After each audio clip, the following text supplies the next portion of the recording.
तुमरे विसारे क्या बने। मैं किसकी शरण में जाऊं, शिव बिरंच मुनि नारदा, तिनके हृदय बिना समाऊं।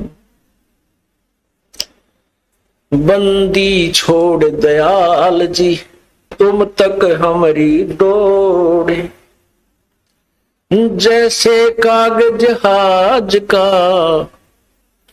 सोजत और न ठोरे। बंदे तू कर बंदगी, बंदे तू कर बंदगी, जय चावे दीदारे। अवसर मानुष जन्म का, भाई मिले न बारंबार।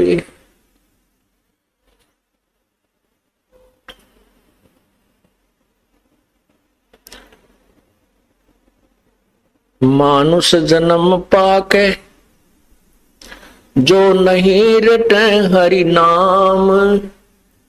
भाई जैसे कुआ जल बिना फिर, वो बनवाया क्या काम। लूट सको तो लूटियो, राम नाम की लूटी। पीछे फिर पछताओगे, प्राण जाएंगे छूटे। कबीर ये माया अटपटी, सब घट आने अड़ी। किस किस को समझाऊं, या कुएं भांग पड़ी।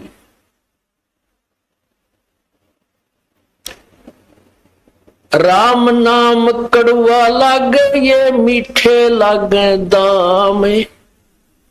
दुविधा में दोनों गए, भाई माया मिली ना राम। पुण्यात्माओं, इस कालबली ने हमारे साथ पग पग पर धोखा किया है।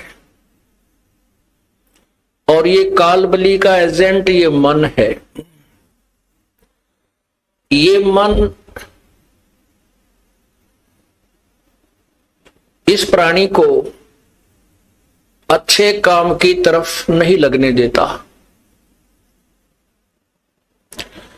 और जो इसके भविष्य में यानी आत्म कल्याण का जो मार्ग है उसमें तो ये विशेषकर ही नहीं लगने देता।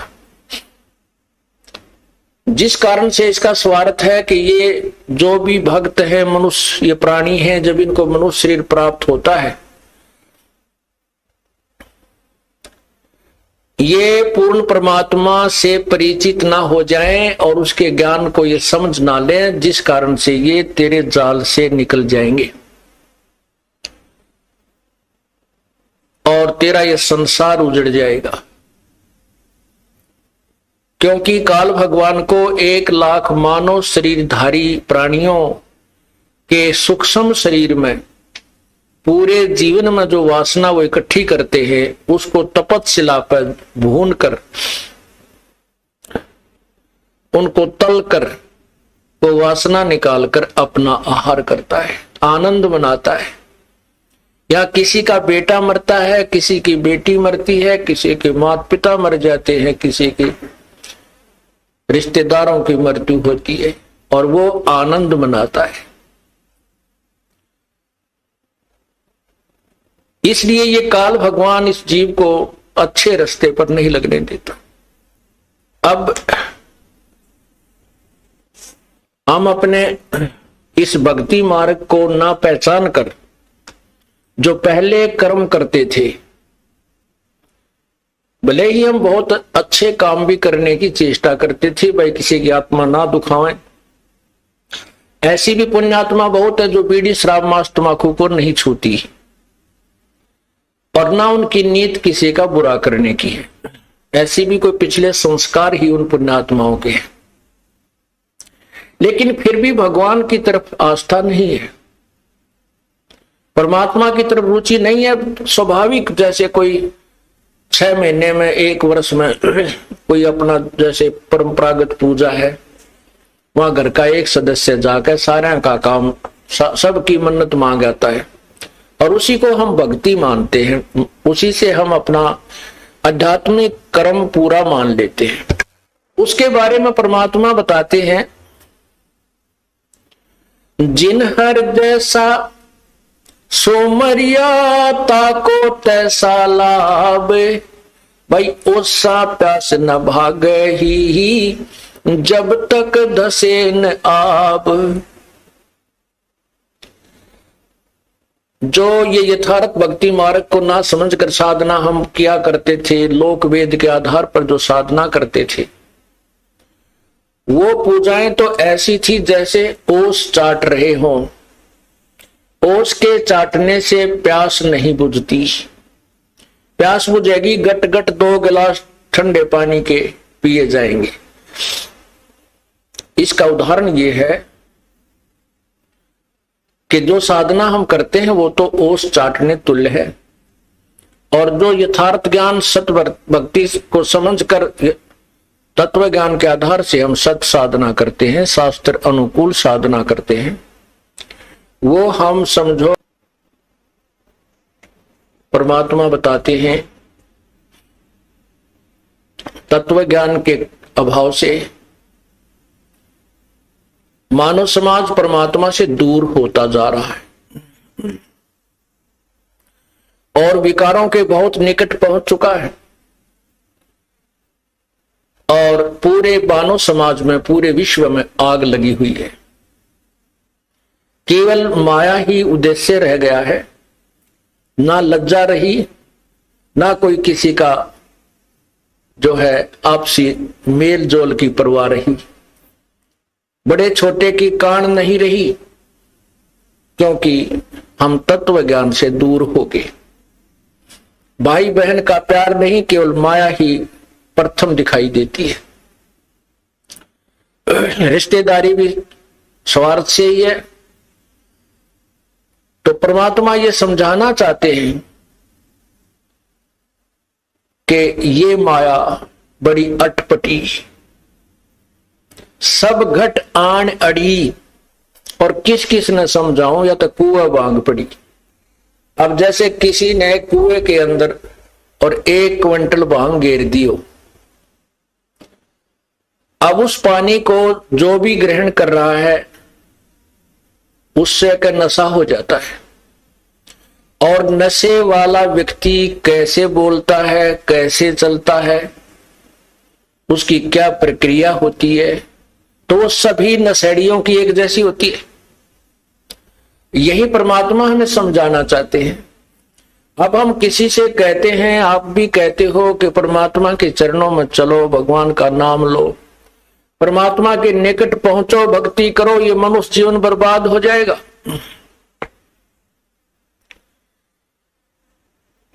तो प्रथम तो इस बात ने कोई सुनकर राजी नहीं। क्या कहते हैं भाई, काम भी तो करना है, सत्संग में जाए तो के पार पड़े है, के पूरा पट्टे है,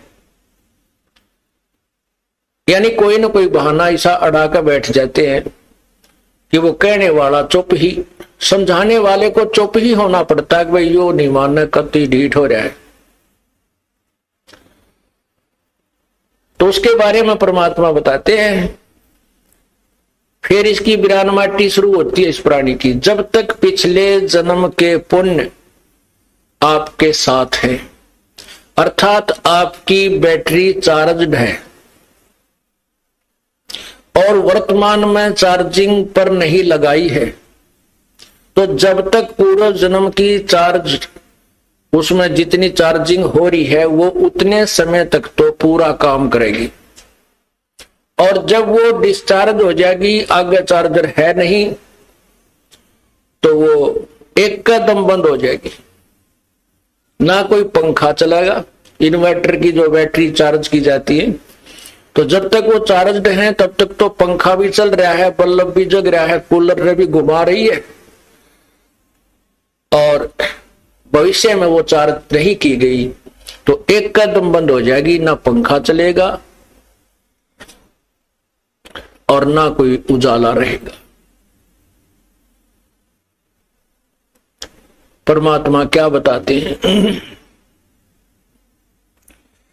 कि जो पुण्यात्माएं ये कहते हैं कि हम न शराब पीते हैं, ना हम किसी का बुरा करते हैं, ना हम बीड़ी तंबाकू प्रयोग करते हैं, तो हमें नाम लेने की क्या आवश्यकता है? हमने तो नाम ले ही रखा है, हम तो भगवान के वैसे ही निकट हैं। पुण्यात्माओं, यही ज्ञान सत्संग में समझाया जाता है जो हमें नहीं है। जो हमें ज्ञान नहीं है वो परमात्मा की वाणी से ही तुलना की जाती है, और परमात्मा की वाणी को हमें अंतिम मानना होगा, क्योंकि उसके वचन में कमी नहीं है। यह तो हमारी अज्ञान सोच है कि हम इस पर कितना तोल सकते हैं। हमारा जो मेजरमेंट टेप है वो ISI मार्क नहीं है, वो छोटी बड़ी है, तो हम उसी से नापते रहते हैं। तो वो मेजरमेंट, वो नाप तोल ठीक नहीं। हम संतों की वाणी जो ISI मार्क है उससे तोलेंगे और फिर अपने जीवन को सुचारू करेंगे तो हम सफल होंगे। तो उनके लिए बताया जाता है कि ठीक है, बहुत अच्छी बात है, ये तो मानुष जीवन का प्रथम कर्तव्य है, किसी का बुरा नहीं करे, सोचे भी नहीं। और बीड़ी शराब मांस तंबाकू तो ये तो मनुष्य आहार है ही नहीं। मनुष्यों में भी जो बद्ध व्यक्ति होते थे, जो गांव से निकाल दिए जाते थे, जंगलों में रहा करने लग जाते थे, वो राक्षस वो प्रयोग क्या करते थे। मानव समाज में स्वीकार्य नहीं है। और अब कोई गांव खाली नहीं, कोई घर खाली नहीं जो ये विकार ना हो। तो जैसे अच्छी बात है, जो अच्छे पुण्य कर्म है पिछले, बुराई नहीं कर रहे, लेकिन भविष्य में कोई चार्ज नहीं कर रहे अपने जीवन को।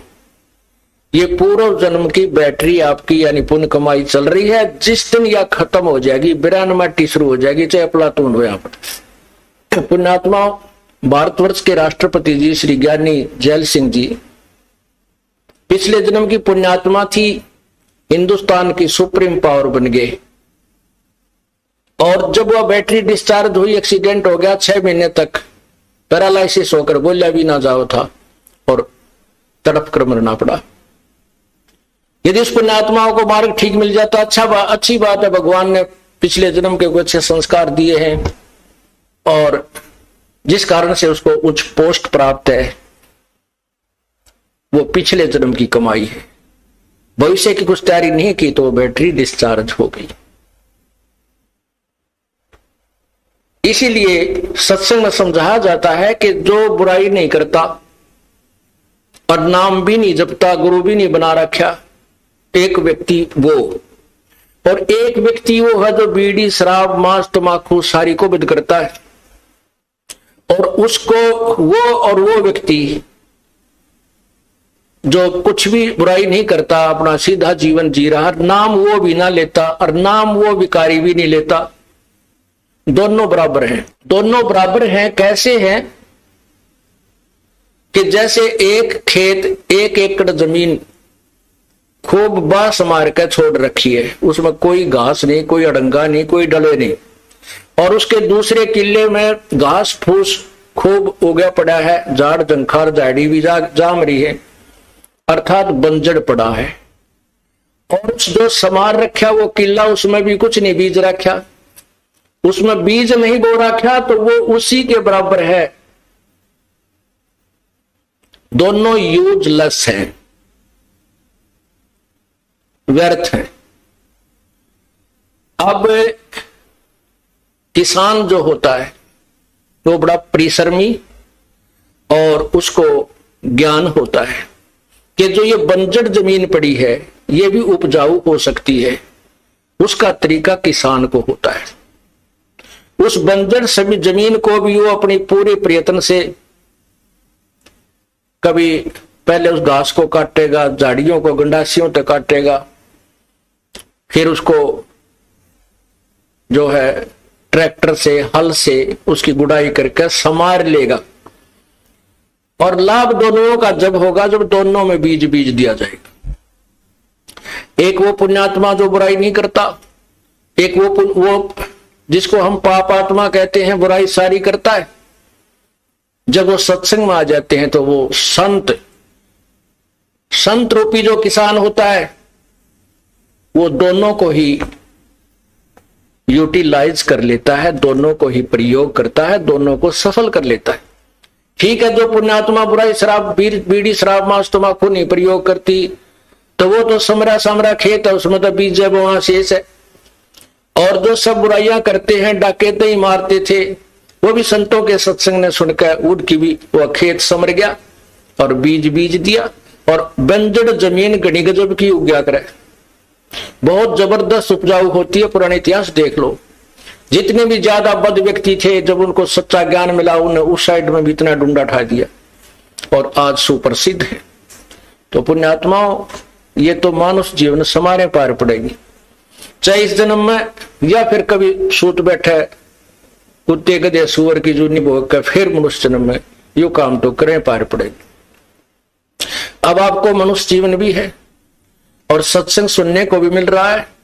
अब भी आप सफल नहीं होगे तो तुम्हारे जैसे निर्भाग नहीं, और आप जैसे भागवान भी नहीं, क्योंकि आपको परमात्मा ने मनुष्य जीवन दिया और ये तत्व ज्ञान आपके कानों तक पहुंचा दिया और आपकी रुचि बनी, और अब कभी रह गए फिर कितना ठिकाना धरती पर नहीं आपको। तो परमात्मा क्या बताते हैं, जो सत्संग नहीं सुनते, सत्संग में नहीं आते, उस मानव समाज को केवल वही ज्ञान है जो वो आपस में परस्पर डिस्कस करते रहते हैं।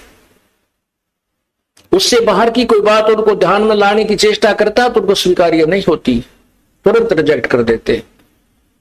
सत्संग में तो पाखंडी लोग जाते हैं, सत्संग में तो ऐसे व्यक्ति जाते हैं और वो सारी बुराई करें, किसी की बहन बेटी तक तो छोड़ने को ना, पड़ोसी का धन लूट ले, वो भी सत्संग में आने वालों को बुरा बताते हैं। ये उनको सत्संग में ना आने के कारण ऐसी धारणा बन जाती है। तो परमात्मा कहते हैं, राम नाम कड़वा लगे, राम नाम कड़वा लगे, ये मीठे लगे दाम, दुविधा में दोनों गए, भाई माया मिली न राम। एक समय की बात है, जब हम इस मार्ग पर लगे ही लगे थे और विशेषकर ऐसी घटनाओं को ऊपर विशेष दृष्टि जाती थी, आत्मा में ठेस पहुंचती थी। एक बहुत बड़ा पैसे वाला व्यक्ति था, सुनार का काम किया करता। उसके 2 बच्चे थे, एक लड़का एक लड़की, और 2 वो पति पत्नी। लड़की का विवाह करना था, लड़की का, और उसके पास इतना पैसा था गिनती नहीं। लड़की का विवाह करना था, लड़की ये हिसार के आसपास के यही का रहने वाला था, और लड़की की शादी राजस्थान में एक अच्छे सेठ यानी बड़े सुनार के, वो भी बड़ा पैसे वाला था, वहां करनी थी। तो लड़की के कपड़े जेवरात और वहां जो दहेज में देने की वस्तु जो देनी थी वो खरीदने के लिए दिल्ली जा रहे थे, और आसी और महम के बीच में एक ट्रक के नीचे एक्सीडेंट हो गया। दोनों अब आमने सामने टक्कर होगी, चारों के चारों वहीं मर गए।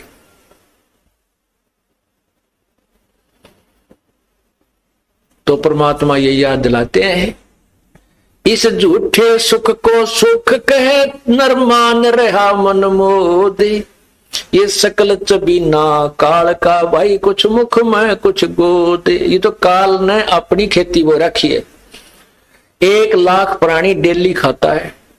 नैना देवी में गए थे कल्याण कराने के लिए, वहां सारा कल्याण हो गया, 150 आदमी मर गए। और भी बहुत जगह ऐसे धार्मिक स्थलों पर ऐसा अनर्थ होता है, लेकिन वहां जाने से फिर भी लोग पीछे नहीं हटते, क्योंकि इनको चाह है परमात्मा की। और वो रास्ता ठीक नहीं है, वो मार्ग ठीक नहीं है। जैसे आपको तीर्थ के विषय में बताया, ये ऐसे ऐसे घटना जहां घटी है उनको तीर्थ कहते हैं, वहां जाने से कल्याण मानते हैं। अब उस भक्त को जो एक्सीडेंट में सह परिवार नष्ट हो गया, और उस पैसे नहीं कौन प्रयोग करेगा? रिश्तेदारों के जूत बाजेंगे, कई पड़ोसी लड़के मरेंगे, उसके भाईचारा लड़का मरेगा, वो उन औरों को और दुख देगा। राम नाम रटा नहीं, परमात्मा की तरफ रुचि बनी नहीं, माया जोड़ने में सारा जीवन खो दिया और वो माया साथ गई नहीं।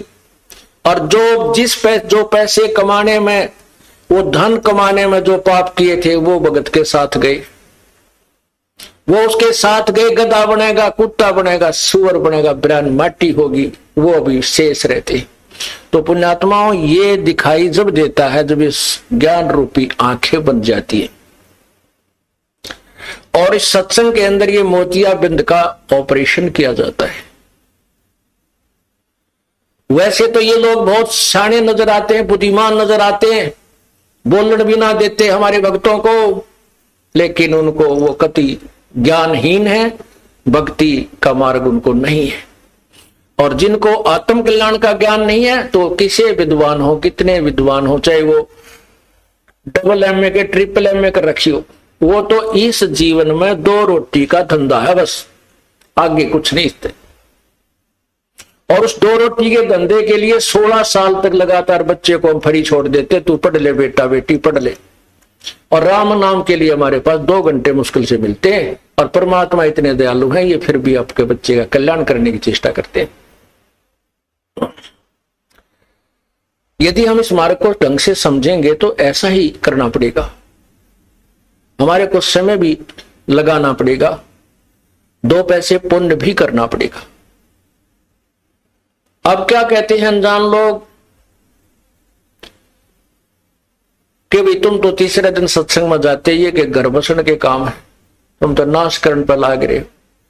अरे ये वो व्यक्ति कहते हैं जिनने ज्ञान कति नहीं, और जिनको ज्ञान हो गया वो के मानने उनकी बावड़े, वो उनने बावड़े लागे।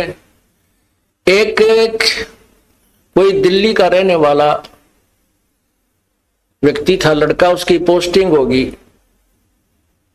रूरल एरिया में, देहाती क्षेत्र में। और वो पहले दिन जब उस गांव में जा रहा था जहां उसकी ड्यूटी थी, रास्ते में एक किसान गेहूं बोया था, और उसने गिठड़ी खोल कर गेहूं की वारख रखी 40 किलो पक्के, और उसमें तो एक थैला भर के बैलों के पीछे पीछे एक पाइप में के, और बैलों को जोत रखा हल में, और पीछे पाइप बांध के उसमें के वो गेहूं मिट्टी में मिला रहा। तो बाबूजी आके खड़ा हो गया, अक भाई आदमी पागल है के सांग है इसका, यो भी इतने बढ़िया गेहूं को, ये खाने की वस्तु गेहूं देख रखे थे उसने, पर ये नहीं मालूम था इसका प्राप्त, इसको बीजने का या ये गेहूं बनते कैसे हैं, इसका प्रोसीजर क्या है। इससे वो कति अनभिज था। उसने गेहूं अपने घर में मोल लाए हुए देख रखे थे कि ये बहुत अच्छी ये रोटी बनती है, गेहूं की रोटी। और बुद्धिमान इतना था कि हमारे देश में खाद्य सामग्री की कमी है, हमने ये, तो वो अपने ज्ञान के आधार पर, अपनी बुद्धि के आधार पर वो वहां खड़ा खड़ा सोच रहा था। अब वो किसान ने गेहूं बोता हुआ जा रहा है, वो थैला खत्म हो गया, दूसरा फिर भर लिया और फिर शुरू हो गया बोना। तब वो व्यक्ति उस बाबूजी आ रहा था दिल्ली वाला, वो कहने लगा, बैला वाले बात सुनना मेरी। अब हाड़ी ने सोचा को रास्ता पूछता होगा, बताए तुम्हारा नया आदमी दिखा है। उसने हल छोड़ दिया, बैलों को रोक दिया और फ्री कर दिया। अकान जी क्या बात है? ने बोला भाई तू पागल तो नहीं है? वो किसान ने सोचा भाई ऐसा के सोच देखा इसने, बेटा पागल तो नहीं है। वो बोला जी क्या बात है कि भाई साहब आप इतनी बढ़िया गेहूं को, इतने बढ़िया कणक को और मिट्टी में मिला रहे हो, बर्बाद कर रहे हो। देश में पहले ही खाद्य सामग्री की अभाव है, तो क्यों बर्बाद कर रहा है इसको? तब वो किसान समझ गया यू तो पंद्रह रह की थे, इसने न्यू ही नहीं बेरा उल्लू ने, ये गेहूं बो रहा हूं क्या बर्बाद कर रहा हूं। तब उसने समझाया कि बाबूजी मैं बर्बाद नहीं हो रहा, मैं आबाद हो रहा हूं। आज ये मिट्टी में जो गेहूं मैं मिला रहा हूं, ये 6 महीने के बाद मुझे आबाद करेंगे। एक गेहूं के, एक बीज के इतने सारे गुच्छे से पौधे उगेंगे और एक एक पौधे में एक बाली आवेगी और एक एक बाली में 40-50 गेहूं इसके अंदर होंगे। तो बाबूजी, वो शहरी भक्त ने सोचा, क्या भाई तू जादूगर है? अक नहीं, मैं जादूगर नहीं हूं, ये गेहूं पैदा करने का प्रोसीजर ही ऐसा है।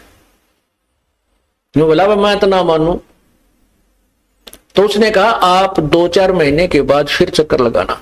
वो किसी शहर में नौकरी थी और वो ऐसे गांव में आता जाता था, लेकिन उसका जची नहीं यह बात, क्योंकि उसने ये देखा नहीं था। वो फिर कुछ महीनों के बाद विशेष कर आया, उस आदमी से पूछूं जाके क्या रहा, उसने माटी में गेहूं मिलाए थे। वहां आकर देखता है तो हरी भरी वो फसल लहला रही है और गेहूं पर बाली आई हुई है, सुनहरी रंग पकड़ा हुआ है, और वो किसान भी वहीं अपने खेत में आसपास घूम रहा है। तब उस शहरी बाबूजी से कहा, ने पूछा भाई ये क्या हो गया, ये क्या है? कहने लगा ये वही है जो मैं बनाना चाहता था।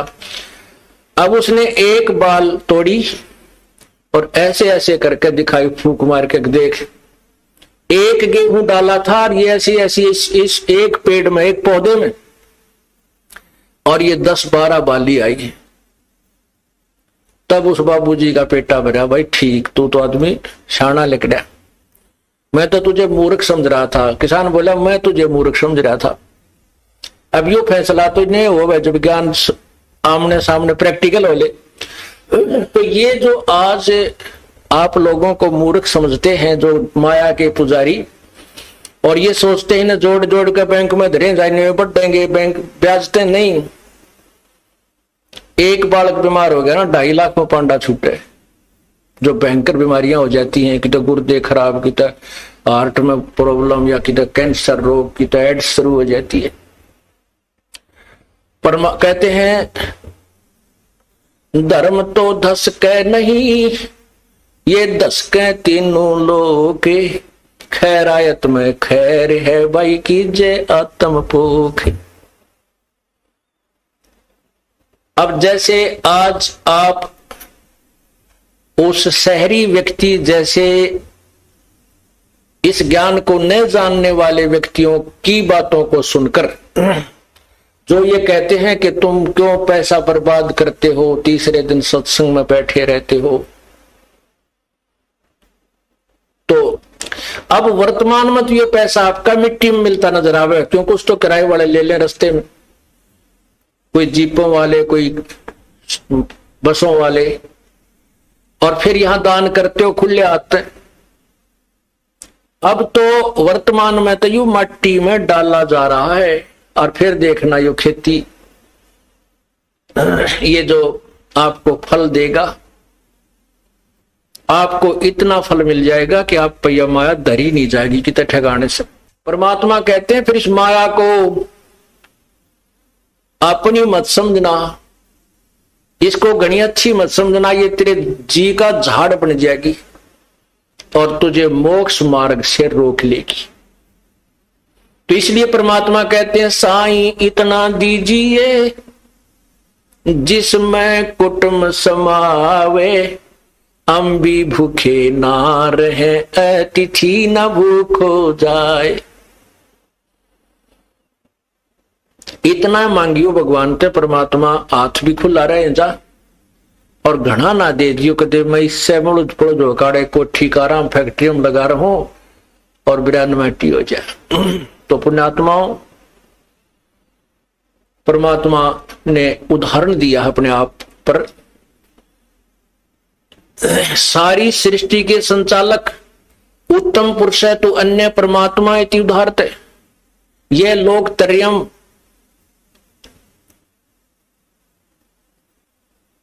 जो तीनों लोकों में प्रवेश करके अविश्य विभर्ति अव्यय ईश्वर जो तीनों लोकों में प्रवेश कर कर सबका धारण पोषण करता है, वो परमात्मा है। वो जिसका आगे ब्रह्मा विष्णु महेश और निरंजन पर ब्रह्म और धर्मराज जैसे भिखारी हैं, उसके द्वार पर आगे हाथ उसी के आगे याचना करते हैं, और वो परमात्मा आके काशी में एक जुलाहे का रूप धारण करके एक कुटिया में रहा। क्या बताना चाहते थे भाई? टोटे में भक्ति करे सोए सही सपूत, ये मायाधारी मस्करे है न जाने कितने जाली ऊत। मायाधारी मस्करे कौन थे? ऐसे ऐसे दान किए, ऐसे ऐसी यज्ञ की, और बहुत ज्यादा पूरी पृथ्वी पर भी शासन किया, जिन्होंने भक्ति नहीं की। और भक्ति भी करते हैं, दान करते हैं, ड्रामाबाजी सी करते हैं, कहते ही से मायाधारी मस्करे तकरा कितने जालिए। ऊत का अर्थ है जैसे रावण के विषय में। रावण को के बारे में क्या बताते हैं कि क्या मांगो कुछ थिर न रहाई, देखत नैन चला जग जाई, 1 लाख पूत 1.25 लाख नाती, उस रावण के दीवान बाती है। रावण जैसे कहते ये ऊत गए, ऊत माने उसका बीज नष्ट हो गया, और माया इतनी थी सोने के मकान बनाकर रहा करता। तो परमात्मा कहते हैं ठीक है, भगवान ने आपके भाग्य में आपकी कोई पुण्य कमाई पूरब की है, कोठी भी दे रखी है, आपके पास कार भी है, क्योंकि वर्तमान समय की इसकी आवश्यकता है, और नहीं भी दे रखी है तो कोई मन में मत लाना, शायद आपका हित इसी में है। प्रभु आपको ऐसे ही रखना चाहता है जिससे आपका कल्याण हो सकेगा। तो कहते हैं टोटे में भक्ति करे। परमात्मा ने अपने आप को कति गरीब, बिल्कुल गरीब, सुबह का भोजन है तो शाम का नहीं, ऐसी स्थिति में रहकर दिखाया। और जब वक्त पड़ा, उन दुष्ट आत्माओं ने भगवान के साथ मजाक कर दिया और चिट्ठी लिख दी सब जगह के कबीर भंडारा करेगा, 18 लाख आदमी मेहमान बन के आएंगे। और उस परमात्मा ने 18 लाख का पेट 3 दिन तक भर दिया, और ऐसा भर दिया कि हर प्रकार के पकवान, देसी घी के बने हुए जलेबी, लाडू, कसौड़ी, पकौड़ी, दही, बड़े, खीर, हलवा, हर तरह से उनको करके दिखा दिया। तो क्या दिखाते हैं, क्या बताते हैं परमात्मा? यदि तू राम नाम का धनी है तो परमात्मा तेरे साथ है। 18 लाख आदमी अब इकट्ठे हो जाओ, जब सरकार नहीं हिल जाता सारी, जब उसने शाम की रोटी दे दी, सुबेरे की नहीं पावे इंदौर, और बना नहीं सकते, व्यवस्था भी नहीं कर पाएंगे। तो कहने का भाव, ये पूरी बड़ी सरकार है, सारी सृष्टि का संचालक है, और सतलोक से लेकर आए परमात्मा वो सारा आहार अपना कह लगे इस कंगाल देश से, ब्रह्मा विष्णु महेश और ब्रह्म परब्रह्म के लोगों से क्या लेंगे, मेरे से ही मांगते। सतलोक से लेकर आए थे, 9 लाख बैलों के ऊपर सामान भरकर दिखाया, लाए और फिर वहां तंबू ला दिए सबका। 3 दिन तक 18 लाख आदमियों के बल्ले बल्ले कर दिए परमात्मा ने। कहने का भाव ये है पुण्यात्माओं के टोटे में भक्ति करे, परमात्मा से उल्टा ना हटा, चाहे कितना ही आप देख सोचते हो कि नुकसान है, पैसा नहीं बन रहा है, आप राम नाम का धन गणा जोड़ रहे हो, और राम नाम का धन है तो आपके साथ भगवान है, भगवान है फिर आपके पास कमी क्या है? परमात्मा कहते हैं कबीरा सब जग निर्धना, धनवंता ना कोई, धनवंता सो जानियो जिस पे राम नाम धन होवे। अब परमात्मा कहते हैं देते को हर देत है जहां तहां से आन, और ना देता वो मांगते फिरियो, फिर भगवान सुने नहीं कान। आज आप देखते हो एक ही घर में 4 भाई है। एक तो आईएएस ऑफिसर बना हुआ है, एक भाई अध्यापक है, और एक भाई बॉलीवुड कति नो रहा है सारा दिन, और एक ही माता पिता के, और एक खेती कर रहा है। एक ही माता पिता से चारों का जन्म है, और एक सी परवरिश माता पिता ने दी। एक जैसे स्कूल में पढ़ाने की चेष्टा की, लेकिन भाग न्यारे न्यारे भटके। वो भाग कब बनाए थे उन्होंने? वो कभी पूर्व जन्म में बनाए थे। पूर्व जन्म में वो भक्ति साधना की हुई, उनके साथ आज है और वही मिलेगा। लेकिन जब पूर्ण परमात्मा की शरण में हम आ जाएंगे तो उनसे अलग भी मिलेगा जो हमें आवश्यक होगा। इतना अधिक नहीं देंगे जिससे आप उस माया का माया डूब कर मर जाओ। इस माया से तो परमात्मा हमें दूर रखना चाहते हैं और इतना अवश्य देना चाहते हैं, इतना अवश्य देना चाहते हैं कि बच्चे का दिल ना टूट जाए, ये भक्ति करता रहे। तो क्या बताते हैं? देते को हर देत है, जहां तहां से आन, और नहीं दिया जिसने वो मांगते फिरियो। फिर परमात्मा सुने नहीं कहा। वो भी व्यक्ति हैं, वो भी मनुष्य हैं जो हाथ फैलाए सारा दिन फिरते हैं, दिए बाबूजी दिए बाबूजी, कागज चुकते हैं। लेकिन वो अगर राम नाम ले लें, भक्ति करें, तो वो साहूकार है भगवान के दरबार के। उनके सामने यहाँ के टाटा बिड़ला कुछ नहीं है जो राम नाम के धनी है, ये सत्कर मान लेना। लेकिन इस मार्ग का, इस ज्ञान का हमें पता नहीं है। माया हमने चौक तुरंत दिखाई देती है, उसने कार ले लें, कोठी ले लें, फ्रिज लगा लें, या तो तुरंत लाभ देती है। इसलिए माया को हम ज्यादा महत्व देते हैं, और परमात्मा उन्हीं को दे रहे हैं जिनने 5 दिन भक्ति कर रखी है। वो ले भगवान से ही रहे हैं, ये भूल जाते। यदि उन्होंने दान नहीं किया होता तो वो भी कागज चुकते फिरते, कोई फ्रिज नहीं देता, ना वो कार कोठियों में बैठ सकते थे। देते को, लेकिन अब वो नादानी क्या कर रहे हैं, क्योंकि आगे की बैटरी नहीं लगा रहे चार्जिंग पर, वो अपना वो डिस्चार्ज को खत्म हो जाएंगे, अंत में बर्बाद हो जाएंगी वो बैटरियां, अर्थात वो जीवन नष्ट हो जाएगा। इसलिए परमात्मा बार बार प्रार्थना करते हैं कि संत मिलन को चालियो, दिन में कई बारे, आसोज के में जो ये गणा करे उपकार। भाई कई बार ना जा सके तो संत दर्श 2 बखत कर ले, कह कबीर संत दर्श ते यू काल दगा ना दे। 2 बखत भी ना कर सके तो दिन में कर एक बार, कह कबीरता दास का बेड़ा हो जा पार। फिर परमात्मा बताते हैं कि एक बार भी नहीं कर सकता है, दूरी ज्यादा हो जाती है। तो कहते हैं सप्ताह में एक बार अवश्य कोशिश कराने की। सप्ताह में भी नहीं बात बनती है, ज्यादा दूरी है, तो पक्ष यानी 15वें दिन पक्ष अवश्य। उससे भी दूरी है तो फिर 1 महीने में अवश्य दर्शन करने की चेष्टा कर, अवश्य पहुंच। और फिर भी कुछ ज्यादा ही विदेश दूर चला गया है तो 6 महीने तक चूकिए मत। और भी ज्यादा कोई मजबूरी या दूर चला गया है तो 1 वर्ष में संत के दर्शन के लिए अवश्य आई। और दूर रहते हुए फिर कैसी भावना रखे? लाख कोस जो गुरु बसे और शेष समुद्रा तीर, एक पलक भूले नहीं जो गुण हो शरीर।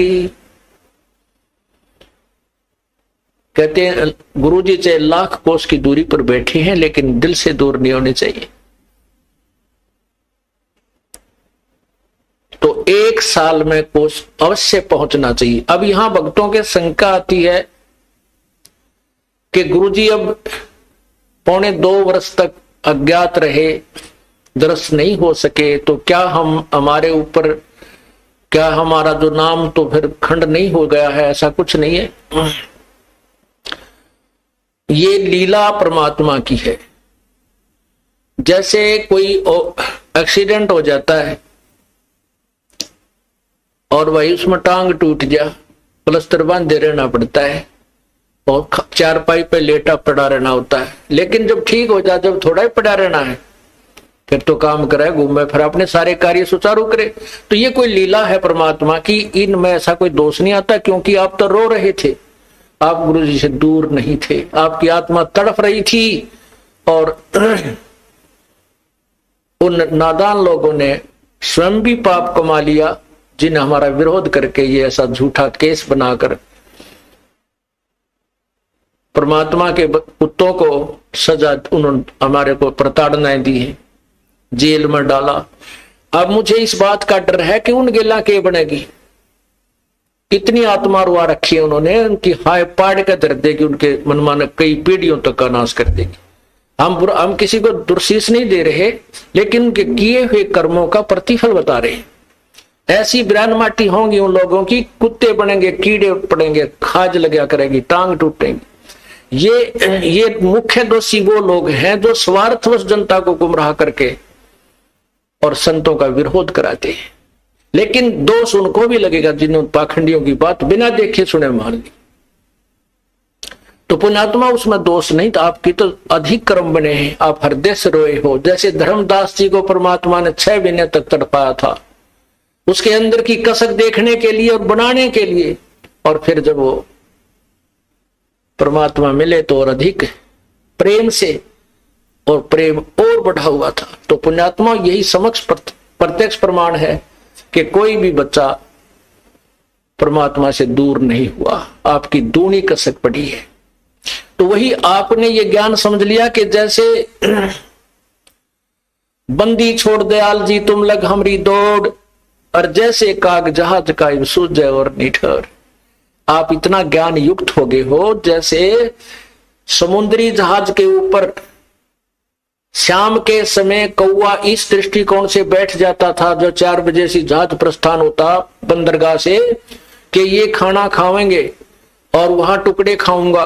तो पूरा बाजार सा लगा हुआ होता है समुद्री जहाज में, सारी व्यवस्था होती है, होटल भी होते हैं, वहां कैंटीन भी बनी होती है, सब तरह की दुकानें होती है, एक शहर सा होता है।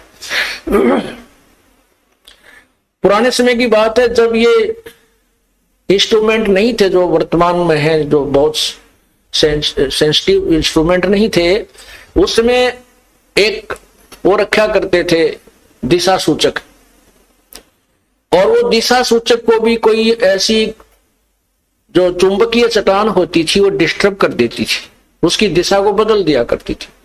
तो जब वो उस दिशा सूचक को चेक करने के लिए ये ठीक काम कर रहा है या नहीं, हम अपनी सही दिशा में जा रहे हैं या नहीं, उसके लिए वो क्या तरीका अपनाते थे उसकी जांच का, कि जो कौवे ऊपर बैठे होते थे उनको डड़ा मारते थे पत्थर, उनको जहाज से विवश कर देते थे उड़ने के लिए। तो वो कौवा वहां से उड़कर चल पड़ता। और कौवे में परमात्मा ने एक विशेष ऐसी वो दे रखी है, उसके अंदर ऐसा इंस्ट्रूमेंट ला रखा है कि वो उस दिशा को नहीं भूलता जिस दिशा से वो चला था।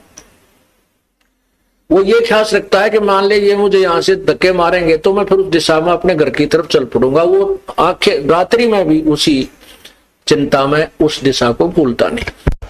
और रात्रि के समय वो जहाज निकल जाता 200 किलोमीटर, और वहां जब वो 200 किलोमीटर जहाज चला जाता तो वहां जल ही जल नजर आता था, कोई आसपास कोई शहर या किनारा दिखाई नहीं देता।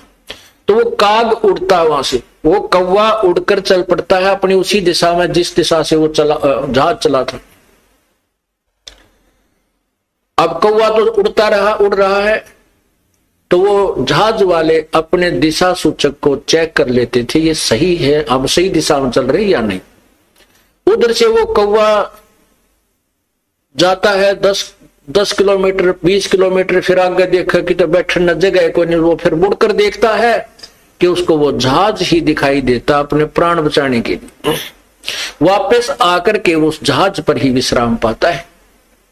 तो पुण्यात्माओं, जब आप इस ज्ञान से पूर्ण परिचित हो जाओगे, उस समय आपको इस सतलोक आश्रम, क्रोथा और बरवाला और इस दास के अतिरिक्त और कबीर परमात्मा के अतिरिक्त तुम्हें कोई स्थान दिखाई नहीं देगा। सब डूबने का होगा, पैर रखते ही डूबने का होगा। क्योंकि चाहे कितने प्यारे और कितने ही नेक भाई बहन रिश्तेदार हैं, वो तो इसी समय में हमारे साथ रहेंगे। आगे ना जाने अपने संस्कार वो कहाँ जाएंगे, वो हम कहाँ जाएंगे, ना जाने कि तो पशु बनेगा, कोई पक्षी बनेगा, कोई जानवर बनेगा। हो सकता है किसी पुण्यात्मा को मनुष्य विशेष रह रहा, वो भी मिल सकता है।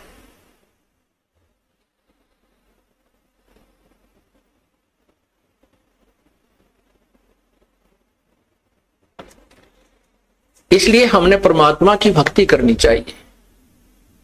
और ऐसे आपके अंदर जो तरफ बनी है, अब आपको वो वही कौवे वाला ज्ञान हो गया। आपको परमात्मा कबीर जी के अतिरिक्त इस संसार में, ब्रह्मांड में आपको भगवान दिखाई नहीं देगा, जो हमें सुख दे सके, जो हमें आश्रय दे सके। और जब ये ज्ञान हो जाएगा तभी हम डूबने से बचेंगे। ना तो काग को ज्ञान नहीं होता, करा कि तो बैठ जाता समुद्र पर, डूब जाता नहीं, थोड़ी देर में थक के गिर जाता, फिर वैसे डूबना था। तो समझदारी की उसने, वापस आकर वहीं शरण ले ली। तो अब ये भी हुआ है कि जिनको हमने धमका दिया था, खुरका दिया था, वो बार बार गलती करते थे, वो आया ना करते, नाम भी छोड़ दिया था, अब वो भी उल्टे आ गए। या और कमाल करी परमात्मा ने।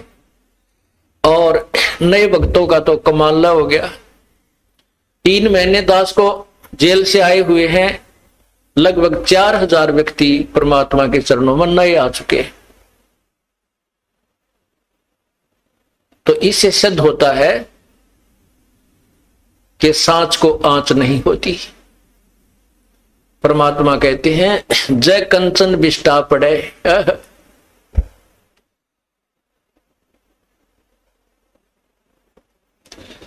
तो घटे नता का मोल। समझदार व्यक्ति तो जैसे सोना है, और सोना टट्टी में भी पड़ा ना, कितना टट्टी में राछी डड़ी हो इतनी सारी, चाहे इतना पड़ा हो, कोई ना छोड़े, जब बैठा कर धोकर मांझ कर गोज मंगाल कर और दौड़ लेगा कि देखो देखना दे। तो ऐसे ही जब हमें परख हो जाएगी, लोगों ने अब इस दास के ऊपर, सोने के ऊपर टट्टी डाल दी, और हमारे बच्चों ने वो टट्टी ना दिखी, सोना दिखा। तो पुण्यात्माओं, उनके द्वारा डाली हुई वो टट्टी, यानी उनके द्वारा गंध फैलाया हुआ भी साफ कर रहे हैं, लोगों को समझा रहे हैं, झूठ बोलते हैं, ऐसा कुछ नहीं उस आश्रम के अंदर, और सोना भी ले रहे हैं। तो इस प्रकार परमात्मा जिसके साथ है उसका कोई कुछ नहीं बिगाड़ सकता। नहीं तो फिर भगवान का नाम में मिट जाएगा इस पृथ्वी पर से, राम नाम की कोई चीज नहीं रहेगी। आजकल वैसे लोग नास्तिक हो गए, 4 छोटे मोटे जहाज बनाकर आकाश मुड़ के बिरानी के मान बैठे अपने आप को। अगर 2-4 वर्ष परमात्मा बूंद ना गिरे, वर्षा ना करे, अकाल पड़ जाए, ये जहाज और इंस्ट्रूमेंट, ये सकाई ले बुड़क पड़े पड़े जरा, इनके इनमें कोई बैठनिया नहीं पाओ, इन्हें देखनिया नहीं पाओ, और भगवान को भूल गए। यही कारण है कि हम भगवान की महिमा से अपरिचित हो गए।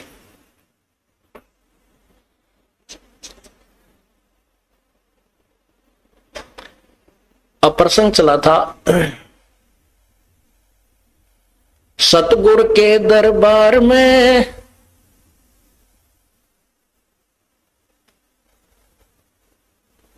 जाइयो बारंबार, वो भूली वस्तु लखा देवे है सतगुरु दातारे। ये जो चीज हम भूल रहे थे, भगवान की भक्ति, भक्ति भी यथार्थ, उस ज्ञान को वो संत फिर दोबारा हमारे हृदय में प्रवेश कर देते। ऐसे दातार हैं। अब पुण्यात्माओं, ठीक है, जो हमसे परिचित नहीं है वो तो लोगों की दंत कथा सुनकर कुछ भी कहते रहे, सुन और कुछ भी कह सकते हैं, क्योंकि जनता का तो काम में यो है। जो भगवान से दूर है वो लोग तय जिसी सुनेंगे आगे वैसी ही कहना शुरू कर देते हैं। इस दास ने 17 फरवरी 1988 में परमात्मा की शरण मिली थी। और उस दिन के बाद 6 वर्ष 1994 तक दास ने जेई की पद पर सर्विस की। काम करते, अपनी ड्यूटी करते करते भी हम भक्ति करते हैं। हमारा रूल यही है, काम भी करो, भगवान ना भूलो, बुराई छोड़ दो। लेकिन 1994 में परमात्मा ने आदेश दे दिए गुरु महाराज ने कि तू इस काम ने संभाल। अब गुरु की आज्ञा का अवहेलन करना भगत का काम नहीं होता। जो गुरु वचन पर डट गए कट गए फंद 84 के। भाई जो गुरु वचन पर डट गए कट गए फंद 84 के। और उन्होंने अचानक मुझे बुलाकर पास बैठा लिया, कहने लगे आज से तू नाम दिया करेगा। और जितने भी वर्तमान संगत थी सबको कह दिया और सबको बता देना कि जो इसको गुरु नहीं मानेगा वो मेरा कुछ नहीं होगा। मेरे पसीने आ गए कि मैं तो 2 कौड़ी का जीव, एक मजदूर आदमी, और परमात्मा ये इतना बड़ी जो है ना, इतना बड़ा जिम्मेवारी का काम। और उनके पुराने पुराने भक्त निरे थे, लाल कपड़े पहन कर बाबा जी भी बन रहे थे, उनके साथ रहा करते। उनको सबको निकाल दिया था उनकी त्रुटियां देख जाकर। हमने नहीं पता था कि हो रहा है, क्या इनका मालिक का उद्देश्य है। जब वो 104-5 साल की उम्र थी उस महापुरुष की, हमारे पूज्य गुरुदेव की, और कहा मैं तेरे साथ रहूंगा। और तीसरा शब्द एक दिन कहा था कि रामपाल तेरे सब बराबर इस संसार में संत नहीं होगा, पूरे विश्व में तेरे बराबर संत नहीं होगा। अब इस दास का और संत का के मेल था। हम तो भगत थे, दास थे, भगवान की भक्ति करते थे, अपनी नौकरी भी करते थे, बच्चे भी पालते थे। अब कहते हैं साध वचन पलटे नहीं, चाहे पलट जावे ब्रह्मांड। उनका वचन नहीं पलट सकता, उन्हें जो कह दिया सो कह दिया। तो वही ये फल गया। नहीं हमारी तो घर के ना सुने थे, शुरू में अकेला नाम ले रहा था। बालक भी तो बालक छोटे थे, वो तो घर जैसे कहूं था मान जाए थे, उनकी मां नहीं माने, फिर मेरे माता पिता नहीं माने। अगले भाई पुरानी लाग कुकर छोड़ना, बड़े साके में पा आया। फिर परमात्मा से अर्ज करी, धीरे धीरे वो समझन लागे। ना सुनते तो भी बोले जानता बावड़े की तरह। तो धीरे तो कान न कैसे बंद करेंगे वहां बैठे हुए। तो ये ऐसा निर्मल ज्ञान है, एक बार अंदर का सुबह कैसी सिरंजा जानते काम करेगी दवाई। तो धीरे धीरे कान के माध्यम से ये दवाई भेजी जाती है। और आज देख लो रंग ला दिया परमात्मा ने। उस परम पिता पूज्य गुरुदेव जी की शब्द शक्ति से सब काम चल रहा है। और कबीर परमेश्वर हमारे सिर पर। तो परमात्मा उस दिन के बाद सन 1995 में इतने 21 साल के बाद इतने पाठ हम घर घर पाठ किया करते थे। 3 दिन पाठ करते थे और एक दिन पहले जाना पड़ता था। ये दास स्वयं सेवा करता था, घर घर जाके उनके सब जहां हमने पाठ करने का स्थान देखना होता था उसकी सफाई करते थे। कईयों का देख का कमरा होता बड़ा सा, उसी में पाठ भी करना, उसी में खाना भी बनाना, उसी में खाना भी उसी में, सोना भी उसी में।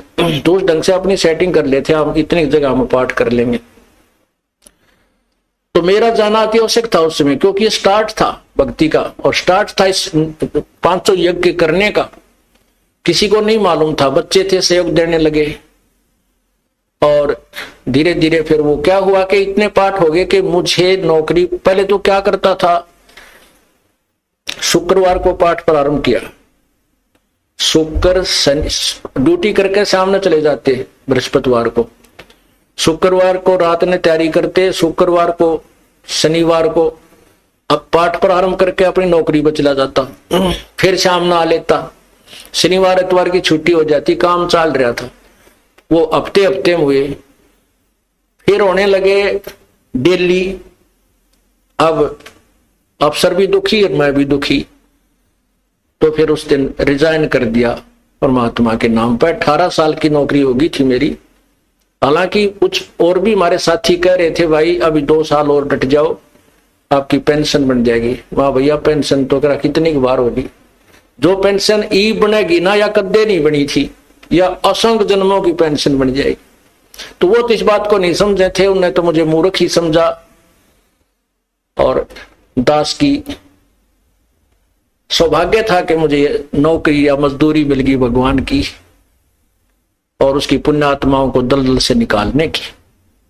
कहते आत्म प्राण उद्धार ही ऐसा धर्म नहीं। और धर्म तो और भी है, दान करते हैं, भूखों को भोजन देते हैं, ऐसा है कि सहाय करते हैं, लेकिन जो आत्म प्राण उद्धारी ऐसा धर्म नहीं। और धर्म तो ये भी है जो गौशाला बना रखी है। धर्म वो भी है जो चिड़िया ऊपर चुग्गा डाल देते हो पशु पक्षियों को। वो भी विकलांगों के जो ऑपरेशन वगैरह कराए जा रहे हैं वो भी धर्म है। अनाथ आश्रम है वो भी धर्म है। लेकिन जो आज गौ है उनकी सेवा कर रहे हैं, अच्छी है। क्योंकि कोई भी प्राणी है, चाहे भैंस है, पशु है, कोई किसी प्रकार का, सबकी सेवा हमने इसी दृष्टिकोण से करनी चाहिए, क्योंकि सब में एक जैसा जीव, वो भी धर्म है। लेकिन अब तो वो आज वो गाय है, आज कोई भैंस है, और जन्म होने के बाद फिर वो सूअर की जूनी में जा सकती है। उस बीमारी तो कौन छुटावेगा उसको। तो ये ज्ञान, ये भक्ति, ये आत्मा इस जीव को उद्धार करेगी। वो फिर 84 लाख योनियों में नहीं जाएगा, या तो मनुष्य शरीर होगा, नहीं सतलोक चला जाएगा। तो कहते हैं आत्म प्राण उद्धारी ऐसा धर्म नहीं। और तो इस दास को ये आत्म प्राण यानी जीव आत्मा के उद्धार की मजदूरी मिल गई, और सहर्ष शुक्र मनाता हूं प्रभु, आपने कैसे दया करी इस 2 कोटि के जीव पर। और ऐसे निर्मल भगवान की महिमा, होए होए होए, जिसके नाम लेते हैं रूंग रूंग खड़े हो जाते हैं। उसके बाद परमात्मा की ऐसी महिमा हुई, अब मुझे इतनी खुशी होती है। कैसा निर्मल समाज तैयार हो रहा है। बीड़ी, शराब, मांस, तंबाकू, उसको देखकर भी राजी नहीं। अब ये पुण्यात्मा दोनों हाथों दान करते, और हम पहले लूटन पर लगे रहा करते थे, पाप बढ़ाते थे। ये माया साथ नहीं जानी थी कि इतना नरक इकट्ठा कर रहे थे। और परमात्मा क्या कहते हैं, सतगुरु के सजदा करूं कर्म छुटाए कोटि, और जो ऐसे सतगुरु की निंदा करे फिर जम तोड़ेंगे होठ। अब जी जो लोग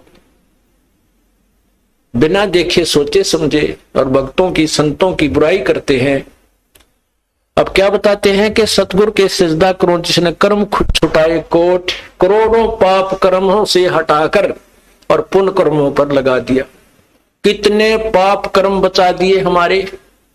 और जैसे ऐसे सतगुरु की जो निंदा करते हैं, कहते हैं उनके जम तोड़ेंगे होठ, यम के दूत उनके ऐसे लठ मारेंगे, चाहे कितना लागो, मुंह पे, ओठा पे। ओठ इसलिए कहा कि इस पर ज्यादा दर्द होया करे, सोई भी बुढ़ी आया करे। तो कहते हैं वो जम तोड़ेंगे होठ जो बकवाद किया करते थे, संतों की निंदा करते थे। नित्यानंद जी महाराज ने यहां तक कहा है, भाई तू ना मानता ना, ठीक है, अपना और काम कर ले, और कुछ कह सुन ले, पर संत की निंदा मत करिए, ये तेरे लिए बहुत जबरदस्त पाप बन जाएगा। लेकिन जो इस मार्ग से परिचित नहीं है, वो नादान बच्चे आगे में हाथ दे देते, बिजली के तार को छू लेते। और ज्ञान होता सत्संग से, और सत्संग में ये काल नहीं आने देता। तो उस दिन के बाद परमात्मा की ऐसी रजा हुई कि बाग लाग गया भगवान का।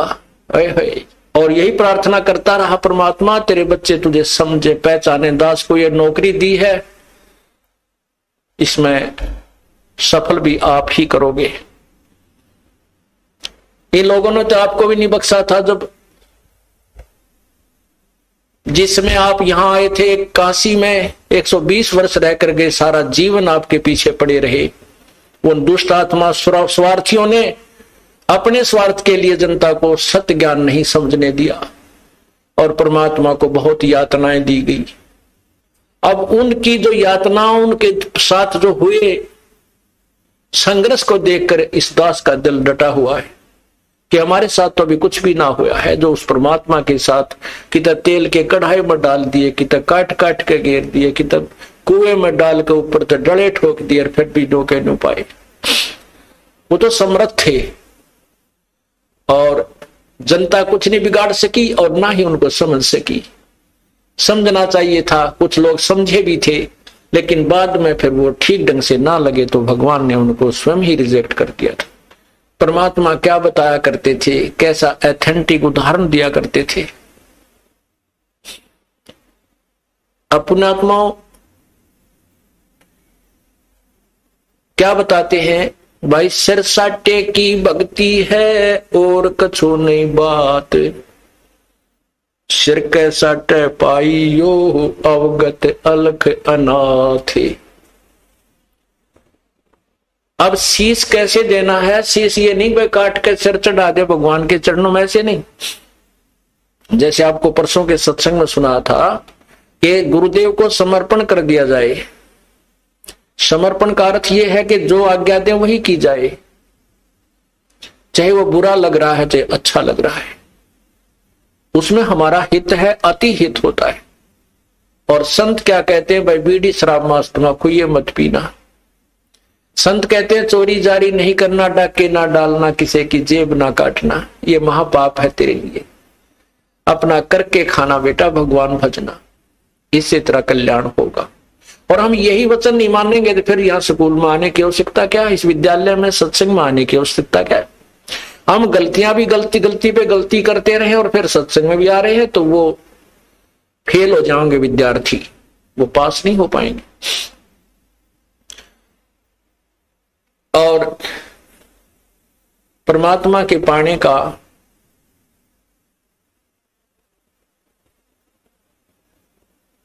कौन सा तरीका उत्तम है? उत्तम तो अर्थ है कि जैसे आपने सुना है,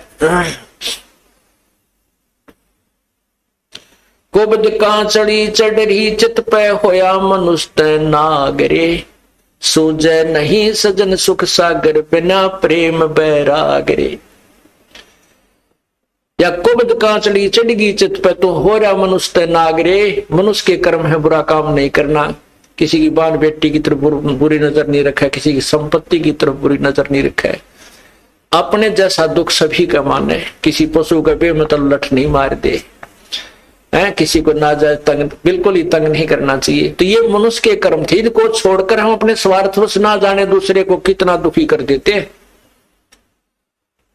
तो वो मनुष्य नहीं रहे, हम सर्प बन गए, दूसरे को विष चढ़ा रहे हैं, कोई ओछी मंदी बाणी कहकर किसी को, किसी की चोरी करके, किसी के ठगी करके, किसी की निंदा चुगली करके, लड़ाई करवा के हम नाग हो गए। और सूझे नहीं सजन बिना प्रेम बैरागरे, वो सुख सागर यानी परमात्मा, सुख सागर माने परमात्मा जो सभी सुख देने वाला है, उसकी प्राप्ति बिना प्रेम और वैराग के नहीं हो सकती। वैराग का अर्थ ये नहीं है घर त्याग का जंगल में जा बैठना, उसके बारे में परमात्मा ने बताए थे, एक नारी त्याग दीनी पांच नारी गैल वे, पाया ना द्वारा मुक्ति का सुखदेव करी बहुशैल वे।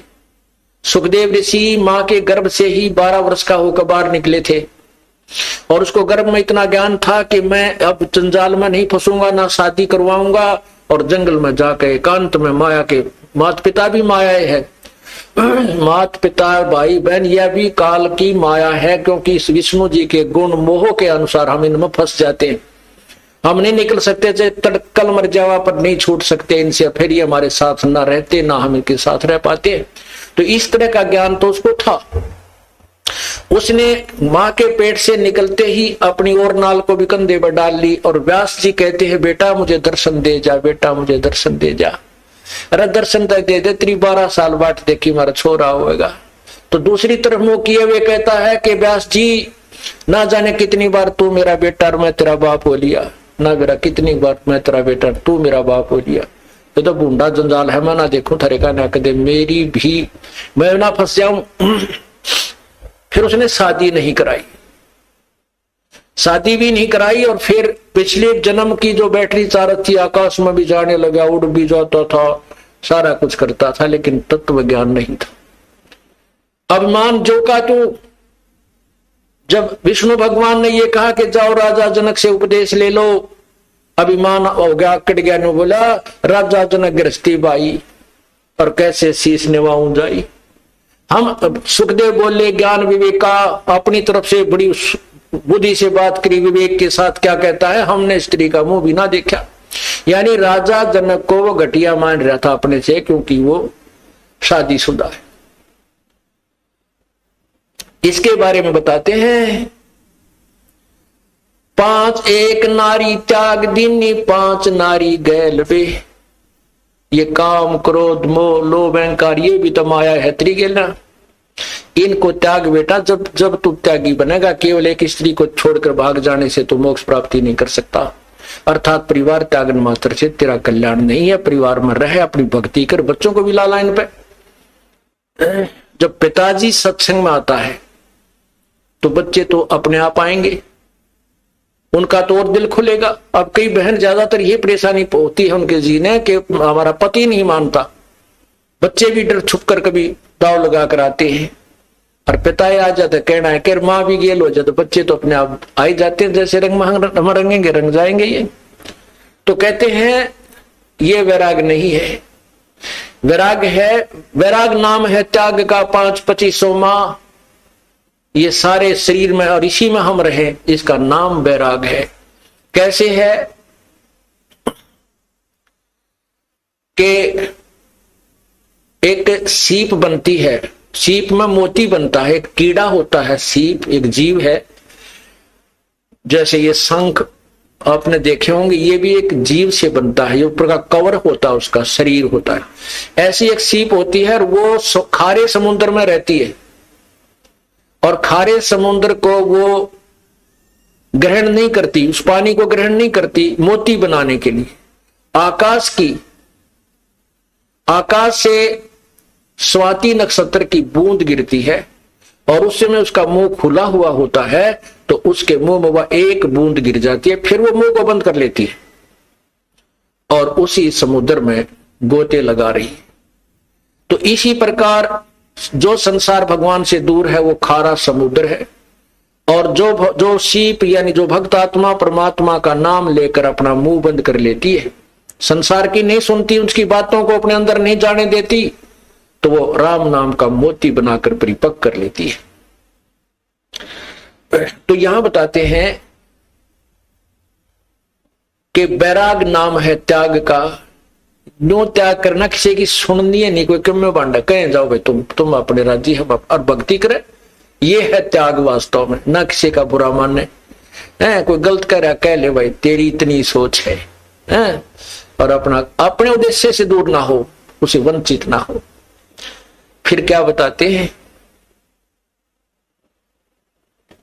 परमात्मा के पाने की विधि। जैसे सूरज के आगे बदरा, ऐसे कर्म छयारे, प्रेम की पवन करे चत मंजन, जल के तेज नयारे। ओए होए, अब वही पॉइंट आ जाता है कि सूझे नहीं सजन सुख सागर, बिना प्रेम बैरागरी। जब तक हमारा प्यार हमारे हृदय में रोना अपने भगवान के प्रति नहीं जागता, तब तक हमारे बीच में कोई मैल शेष है। और उस मैल को हटाने के लिए, उस मैल को कम करने के लिए ये सत्संग रूपी, ज्ञान रूपी, 5 यज्ञ रूपी सुमरन, ये सभी व्यवस्था उस मैल को काटने की ही दे रखी है। ये जितना कटता जाएगा उतना प्रेम, परमात्मा में प्रेम आपका बढ़ता चला जाएगा। जैसे सूरज के आगे बदरा, ऐसे कर्म छयारे, प्रेम की पवन करे चतु मंजन, वो झलके तेज नयारी। है जैसे सूर्य के सामने बादल आ जाते और सूर्य का प्रकाश नजर नहीं आता, ऐसे आत्मा और परमात्मा के बीच में पाप कर्मों के बादल छाए हुए हैं, और प्रेम की पवन करे चितमंजन। राम नाम का वो सिमरन जो दे रखा आपको, सतनाम कहते, उसके ऊपर तो आपका चित मन लगा रहे। और प्यार की पवन जैसे हवा चलती है, बादलों को इधर उधर फेंक करके सूर्य का प्रकाश चमकने लग जाता है। प्रेम की पवन करे चितमंजन, झलके तेज नयारे। वो परमात्मा आपको दृष्टिगोचर हो जाएगा, आपके जो पाप कट जाएंगे, आपके बीच में जो पाप कर्मों की द्वार, अज्ञान की द्वार है वो हट जाएगी।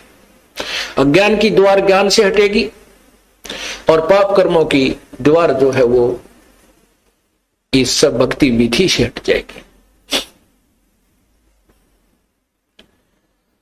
पुण्यात्मा एक अंधा था और बड़ा भक्त था।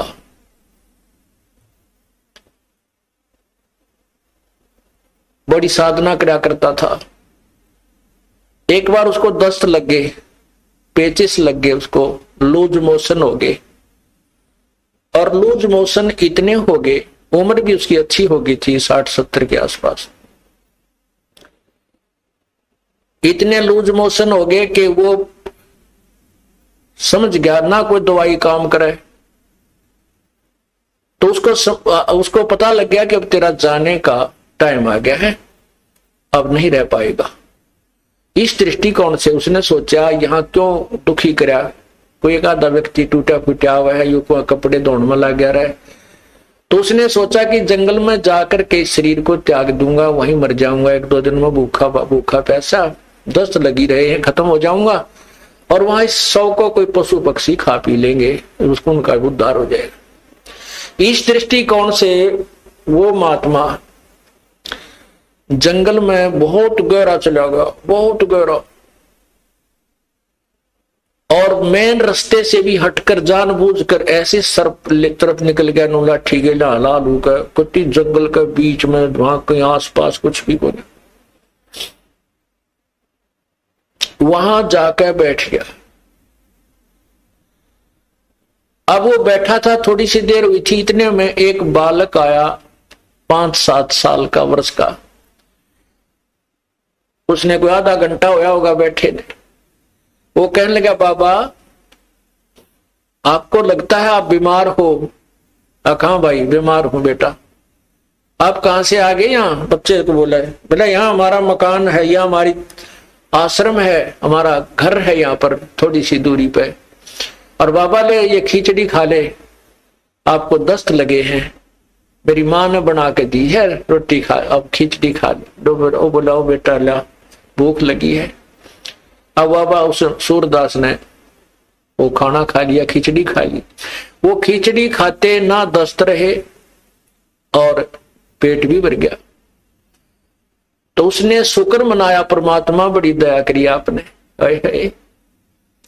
हे परमात्मा आप यहां भी साथ है। देख कितना छोटा आदमी को यहीं पर आपके बच्चों ने मेरी सेवा कर दी। ये सोच के अग भाई चल, भगवान की है रजा है और जीवन देंगे तो इसका भजन करेंगे, ठाओगे तो चल इसके लोक में जाओगे, हमारे दोनों हाथों में लड्डू है। तो इतने में कुछ देर में वहां उस लीला परमात्मा की ये भेड़ बकरियां वाले आ गए और उनकी एक भेड़ बकरी की तरह लगी। उसने ढूंढते ढूंढते उस घोर जंगल में पहुंच गए। वो बाबा जी लौट रहे वहां पर। वो कहने लगे, महात्मा तू यहां कैसे आ गया? वो बोला, भाई आ गया, मैं ऐसे ऐसे बीमार था और यहाँ एक भगवान आत्मा का घर है, उसने बिरानी की ऐसी दया करी, कोई खिचड़ी सी बना के दी, मैं ठीक हो गया, मेरे दस्त लाग रहे थे। वो गडरिये जो थे वो उसके मुंह का ना देखे महात्मा, उस सूरदास के मुंह की तरफ कि क्या कह रहे हो, यहाँ कौन है, किसका घर है। और उसके पास क्या था, वो जो प्लेट लाया था, थाली जिसमें खिचड़ी लाया था डाल के, जब उस महात्मा ने वह खिचड़ी खा ली, वो आवाज लगा रहा था, बेटा अपनी यह थाली ले जा, बेटा थाली ले जा। उधर से वो गडरिये आगे, जो वो रट लगा रहा था, तो गडरिये बोले, बाबा किसको आवाज लगा रहा तू? बोला, भाई यहाँ कोई एक घर है और उन्होंने ये खिचड़ी बना के भेजी थी, बेटा उनकी थाली, वो बालक था ना ले गया होगा थाली, ये थाली को उनको ले जाएंगे अपनी।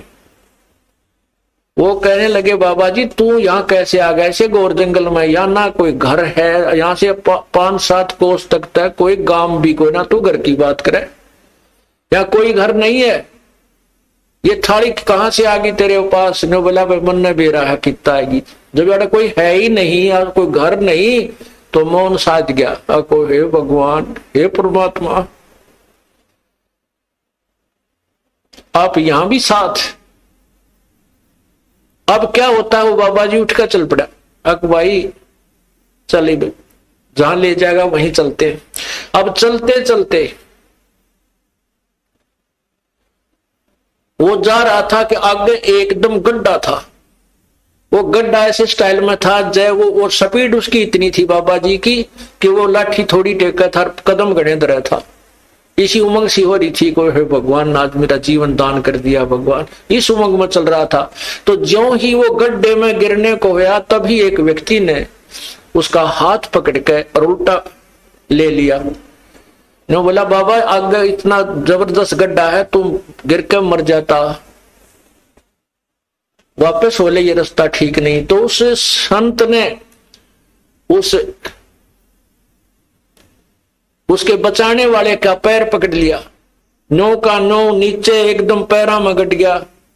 नो बोला परमात्मा जब तक निकल गए थे मेरे हाथ से, आज नहीं छोड़ू तेरे, जब तुम वो पहचान नहीं सका आपको आज नहीं छोड़ू, मन मत बकावे। नो बोला बाबा क्यों मेरे घर पड़ गया, मैं तो एक राह चलता आदमी हूं और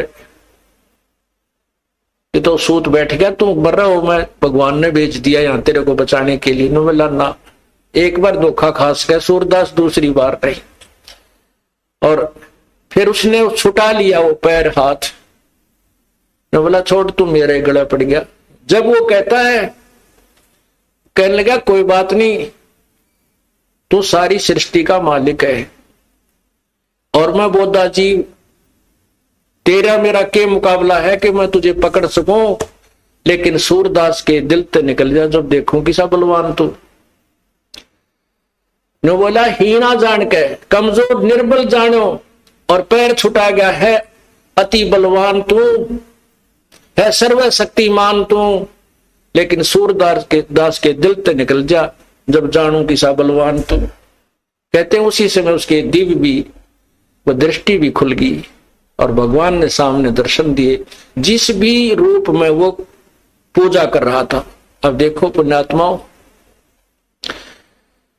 परमात्मा पूर्ण ब्रह्म कबीर परमेश्वर इस भक्ति काल तक इस जीव को लाने के लिए, भक्ति की आस्था बनाए रखने के लिए सोचल छिद्र करता है।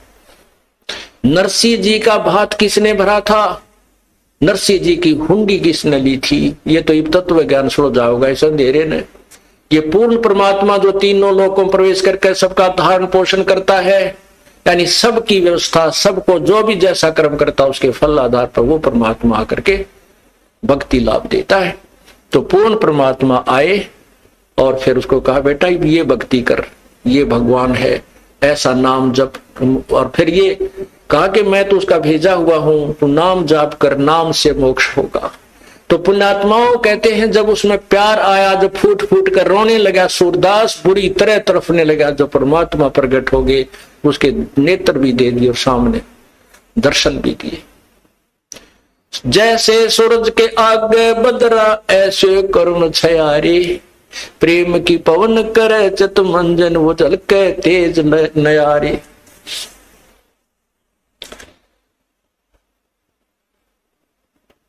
कहते हैं बिना प्रेम पावे नहीं चे करोड़ समाधि ला। और इस प्यार को जागृत करने के लिए, इस प्यार को आप परमात्मा के प्रति बढ़ाने के लिए आपका जो ट्रीटमेंट चल रहा है, ये सारा जो उपचार है परमात्मा में प्यार बढ़ाने का। जितना भी प्यार आपका भगवान में बढ़ जाएगा, उसके बाद आपको संसार में उस मालिक के अतिरिक्त कोई नजर नहीं आएगा। और वो मालिक कैसा है, कौन है, उसको नहीं जानते। इसलिए परमात्मा ने यही कहा है कि मम संत मुझे जान मेरा ही स्वरूपम, मेरे संत को मेरा ही रूप मान लेना, मैं मुझे ही मान लेना। जैसे गुरु भगवान नहीं है, गुरु तो भगवान को मिलाने का, प्राप्त करवाने का एक मीडिया है, लेकिन वो पूर्ण परमात्मा का कृपा पात्र है। उसको परमात्मा को पाने के लिए हमारे को गुरु जी को भगवान मानना पड़ेगा। और भगवान मान के वो रिहर्सल करनी है, हमने वो प्रैक्टिकल करना है कि जब हम पूर्ण परमात्मा के सामना होगा कहीं वहां कोई गलती ना बन जावे। यही जो गलतियां हो ले अपने सुधारना और फिर अंत में ये पक्के हो जावा कि यह गलती फिर आगे नहीं होनी चाहिए। अब जैसे आप शरीर छोड़ोगे, जो भक्ति नहीं कर रहे उनके साथ तो वह ब्राह्मण माटी होगी, यम के दूध देखते कालजा पाटेगा उनका, और आपको परमात्मा स्वयं इस दास के रूप में खड़ा पाओगा, क्योंकि आप मुझे पहचानते हो, मेरी शकल को पहचानते हो। भगवान आपको वहां मिलेगा और आपको साथ लेकर के ऊपर जाएगा। तो आपको ऐसा लगेगा जैसे सत्संग में जा रहे हैं, वहां पर भी ऐसे ही मेले भरे होंगे, परमात्मा की लीला होगी, और वहां फिर तुम कोई गलती कर दोगे, क्योंकि यहाँ परमात्मा बहुत समय तक आपको फिर रखता है। इस 21वें ब्रह्मांड में एक, यहाँ इस एक ब्रह्मांड में अलग स्थान है परमात्मा, वहां भी आपकी पूरी ट्रेनिंग लेगा, और वहां फिर ऐसे जैसे सत्संग में आते हो, यहाँ भी इधर उधर का कोई गलती कर दोगे तो ये तो एक प्रैक्टिकल हो रहा है, और वहां हो जाएगा ओरिजिनल एग्जाम आपका, तो वहां से फिर पटकने पड़ोगे यहीं पर। उसमें इतना सुख जरूर हो जाएगा कि कई सैकड़ों मनुष्य जन्म में मिल सकते हैं, पार नहीं हो सकते। तो इसलिए यहां जो आप आते हो, तो जब यो दास है आपका, वो परमात्मा ने भेज रखा है, तो उसके लिए कहते हैं मम संत, मेरे संत को मेरा ही स्वरूप मानिए। मम संत मुझे जान मेरा ही स्वरूपम। अब जैसे परमात्मा गुरु के बिना नहीं मिले, और कहते हैं गुरु जी भगवान है। परमात्मा खुद कहते हैं गुरु मानुष कर जानते ते नरक ये अंधे, वो दुखी संसार में आ गए यम के फंदे। अब गुरु गोविंद कर जानियो, गुरु जी को भगवान मानकर चलियो, और रहियो शब्द समाए, वचन में वचन के अंदर चलना, उसके आज्ञा का पालन करते रहना।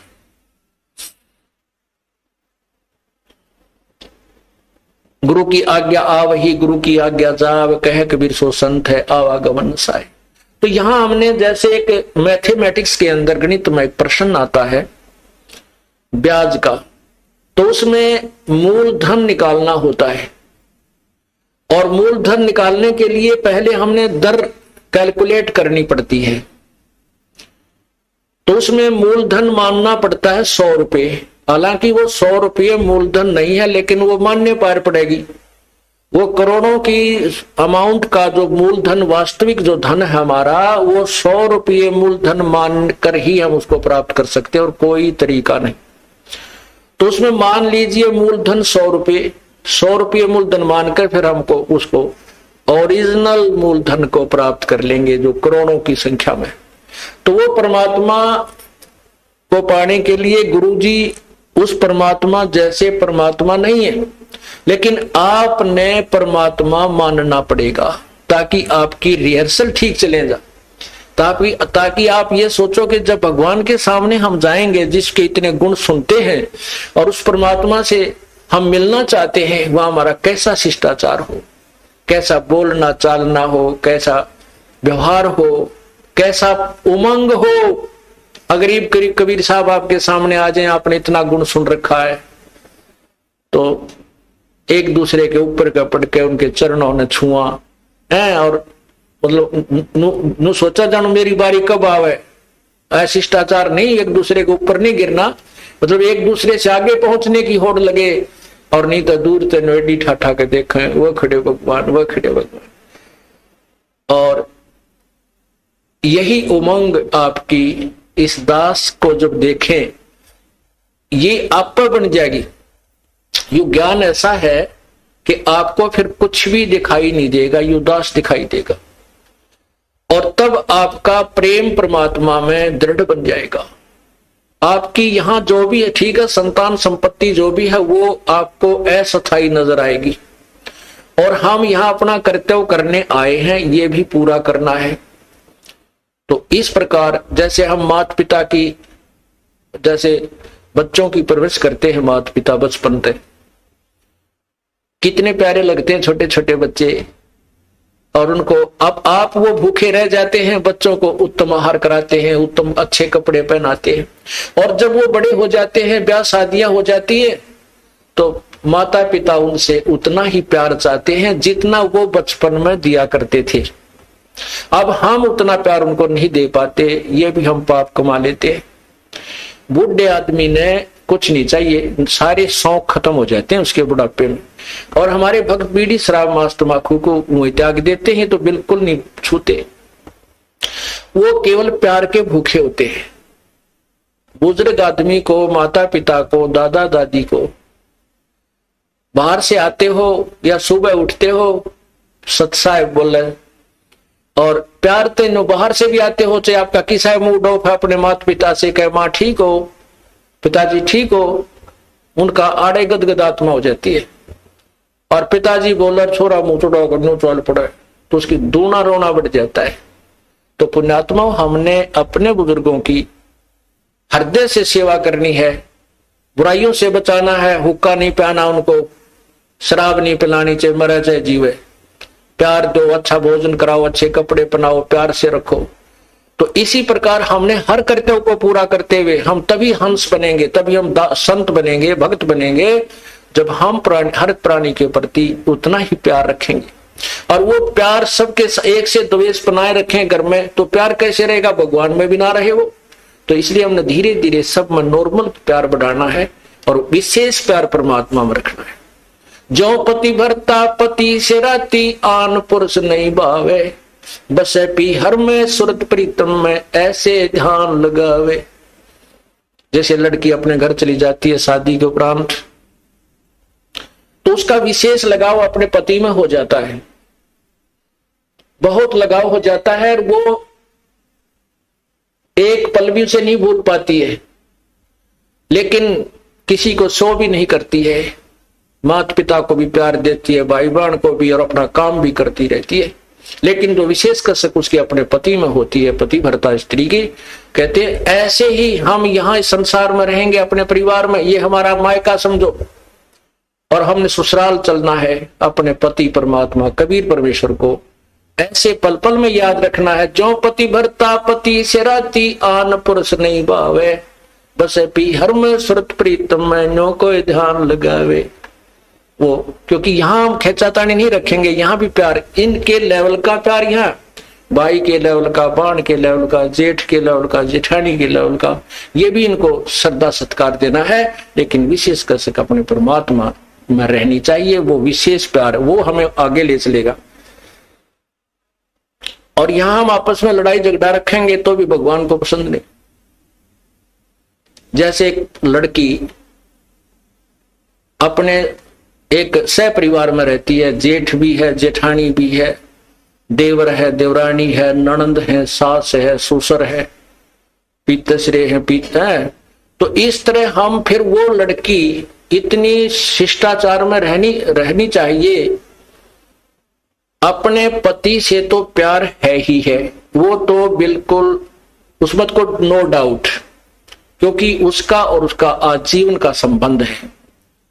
और लेकिन अन्य परिवार के सदस्यों से भी उसने मनमुटाव नहीं रखना चाहिए। जैसे जिसका सत्कार जो ड्यू करता है, उनको डिजर्व करता है, अवश्य देना चाहिए, नहीं तो वह पतिव्रता नहीं कलियारी हो जाएगी। फिर अगर वो प्यार नहीं देगी, वो शिष्टाचार नहीं रखेगी, आदर सत्कार प्रेम से नहीं बोलेगी, तो घर में आग लग जाएगी, तो ना भक्ति बने ना कोई और बने। तो इस प्रकार हमने हर दृष्टिकोण से अपने जीवन को नरक ना बना करके, यहाँ का स्वर्ग तो हमने घर बना लेना चाहिए, और सतलोक में अपने चल पड़ेंगे, वहां जाकर सुख सारा मिल ही जाएगा।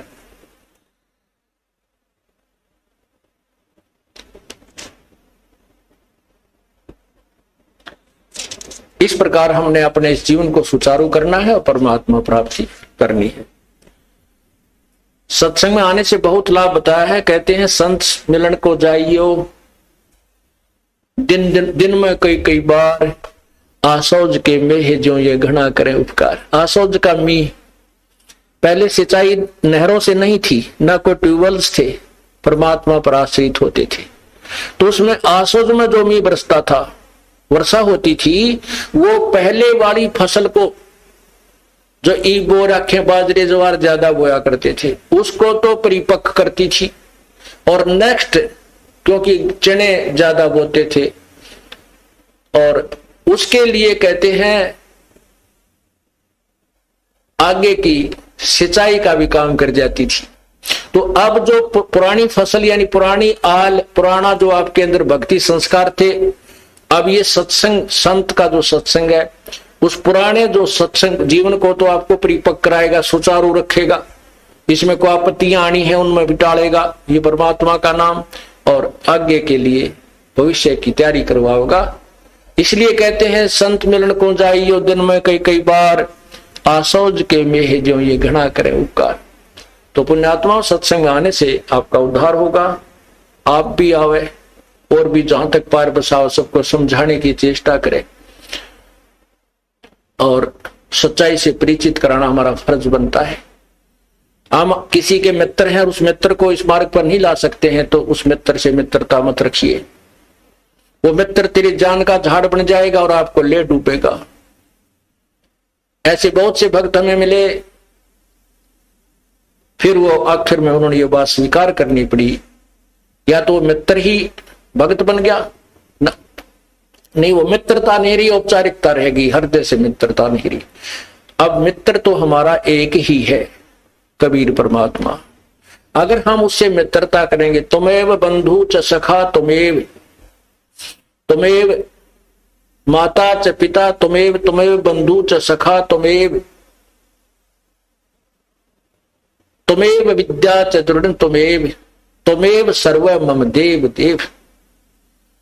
तू ही सखा यानी मित्र है, बंधु हमारा भाई बंध, वास्तव में परमात्मा ही हमारे सब नातों में फिट है, बाकी यहाँ के नाते वो अपने स्थान पर। इसलिए परमात्मा की भक्ति करो और सच्चे लगन से और ज्यादा से ज्यादा परमात्मा के चरणों में आया करो।